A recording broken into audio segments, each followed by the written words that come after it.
జ్వాలాతోరణం జరుగుతుండగా దాని కింద నుంచి ఎవడు శంకరుడి యొక్క పల్లకీతో వెళ్ళి వచ్చాడో వాడు వాడు చూడడు ప్రాణ నిర్వాణ వేళ ఘోర యమపట్టణ ద్వార తోరణంబు. యమధర్మరాజు గారి యొక్క నగరం అగ్ని తోరణంతో ఉంటుందిట.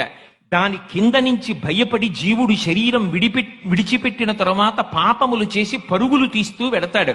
అలా వెళ్ళవలసిన అవసరం లేకుండా కార్తీక పౌర్ణమి నాడు ఎవడు శపథం చేసి స్వార్థంతో కేవలం పాపములు చెయ్యకుండా ఇక పైన 10 మంది గురించి ఆలోచించి సమాజం గురించి ఆలోచించి అందరూ నా అన్నదమ్ములు అక్క చెల్లెళ్ళన్న భావనతో త్రికరణ శుద్ధిగా బ్రతుకుతానని కోరుకుంటాడో అటువంటి వాడి పాపములు తొలగతోసి నేను అండగా ఉండి అక్కడ దూరవలసిన జ్వాలాతోరణానికి బదులుగా ఇక్కడ జ్వాలాతోరణం కింద నేను జ్వాలాతోరణం జరుగుతుండగా దాని కింద నుంచి ఎవడు శంకరుడి యొక్క పల్లకీతో వెళ్ళి వచ్చాడో వాడు వాడు చూడడు ప్రాణ నిర్వాణ వేళ ఘోర యమపట్టణ ద్వార తోరణంబు.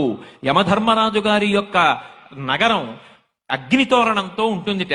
దాని కింద నుంచి భయపడి జీవుడు శరీరం విడిచిపెట్టిన తరువాత పాపములు చేసి పరుగులు తీస్తూ వెడతాడు.